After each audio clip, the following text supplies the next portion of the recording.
ఒకటే మాట, కులాలను కలపాలి, సమాజాన్ని విచ్ఛిన్నం చేయకూడదు. నీకు అవకాశం ఉన్నప్పుడేమో గొడవ పెట్టుకొని ఈరోజు రాజకీయ అవసరాల కోసం కలుపుకొని మళ్ళీ రాజకీయం చేయడం మంచిది కాదు. ఈ యువతరానికి ఏ సంపద విడిచిపెట్టాం? యుద్ధము, రక్తము, కన్నీరు తప్ప, గాయాలు, బాధలు, వేదనలు తప్ప, కళ్ళు తప్ప, పిరికితనం, మోసం తప్ప. సంపద వైసీపీకి, కష్టాలు మనకి.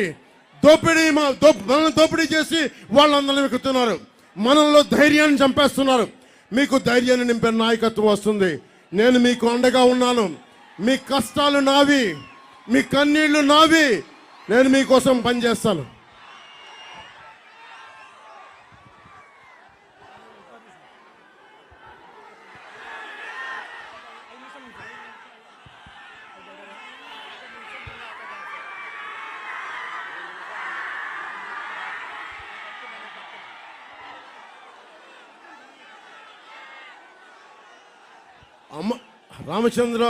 రామచంద్రాపురం నియోజకవర్గం మన జనసేన పోటీ చేయాల్సింది.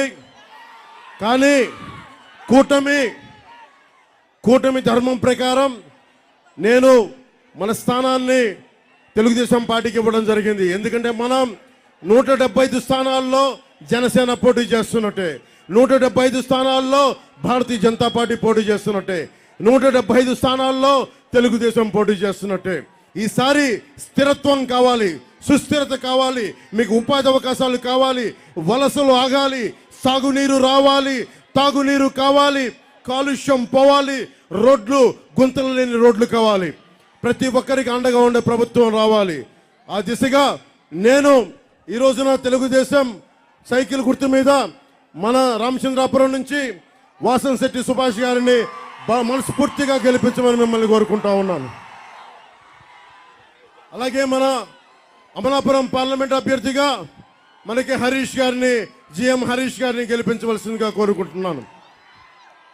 అందరూ చెప్తా ఉన్నారు, పిఠాపురంలో మనం విజయకేతనం ఎగరవేస్తున్నాం. దానికి తెలుగుదేశం పార్టీ సంపూర్ణ సహాయ సహకారాలు అందిస్తూ ఉంది.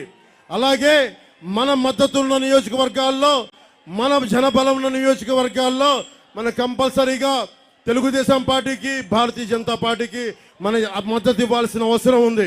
వైసీపీ పాలన చూసాం, మొన్న కొట్టుకున్నారు, ఈరోజు కలిసిపోయారు.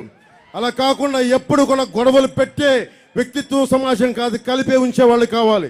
దాంట్లో భాగంగానే నేను మన జనసేన నాయకులందరికీ, సీట్లు త్యాగం చేసిన జనసేన నాయకులందరికీ పేరు పేరున మనస్ఫూర్తిగా నా కృతజ్ఞతలు చెప్పుకుంటా ఉన్నా.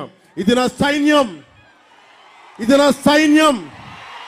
మా ఆడపడుచులకి ఒకటే మొక్కుతున్నా, అమ్మా మీరు కూటమిని గెలిపించండి. మీ కష్టాలతో మేము అండగా ఉంటాం, మీకోసం నిలబడతాం. పవన్ కళ్యాణ్ ది గ్యారంటీ, మీకు అండగా ఉంటామని తెలియజేసుకుంటూ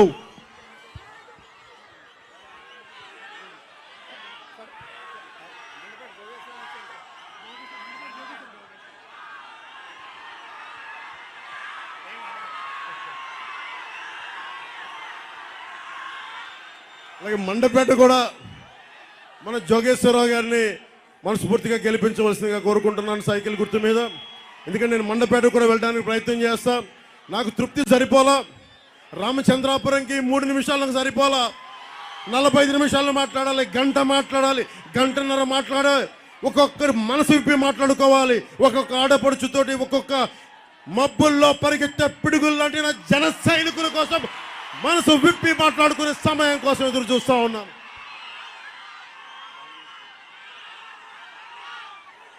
దారి పొడవునా మీరు లేకపోతే, వాలంటీర్స్ లేకపోతే మనకి వారాహి సభలు చేయలేం. అలాగే భవన నిర్మాణ కార్మికులకి మేము అండగా ఉంటాం, మీకోసం నిలబడతాం.